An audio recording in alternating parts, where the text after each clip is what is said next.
Well, we started off with clothes, you know, our ideas were clothes things. We stuck tape and things on clothes just to make them, you know, more colourful, because there weren't many clothes available at the time. We used to go to women's shops to get clothes and things like that. They still weren't colourful enough, so we started colouring up our own clothes, and then we started doing other things, you know. We started getting nationalistic, and we put Union Jacks in our amplifiers, and later on that led to a Union Jack jacket, you know, which is all pop art ideas. T-shirts, you know, sort of pretty plain sort of things. We used to stick things on the front of like targets and things like that. And he used to do that in here. If you lower the camera down, you'll be able to see him. Could you take it up again, Thank you. Thank you.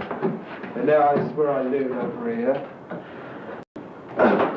And then we started doing other things as well. We started hitting our equipment because we thought it'd be nice. We're a savage lot.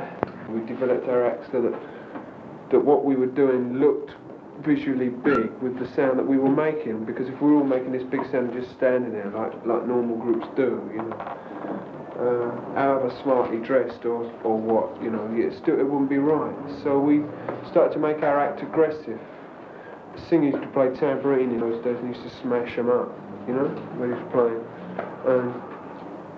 The drum always used to be wild, you know. I used to sort of get feedback on the guitar, which is this big whining noise, which I suppose everyone's familiar with in the States by now. And we used to smash the guitar into the amplifier, which made a sort of a noise, you know, bang. And the result was that the guitars used to get smashed up. It didn't matter, you know, because we sort of used to get pretty hung up on what we were doing, so it didn't matter if we smashed a few things up. And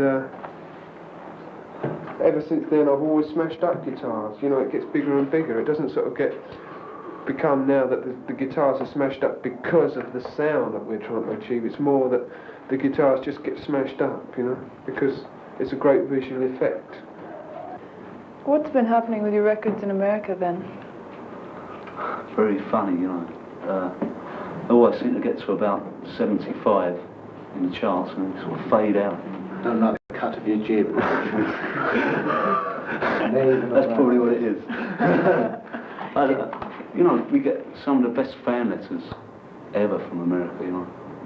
We get quite a few, and I just can't understand it. The best one we got was the LP. I think was the biggest sort of success, you know.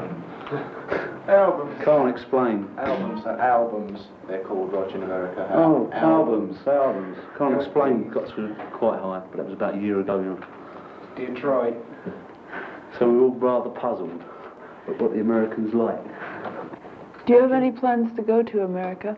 Well, we've got plans, but whether they'll be fulfilled yet, you know, we've got to wait and see if the record does anything.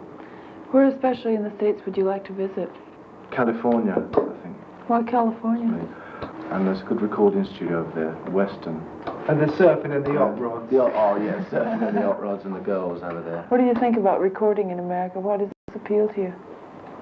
Well, it's because it's different from recording here, really. Sunnier.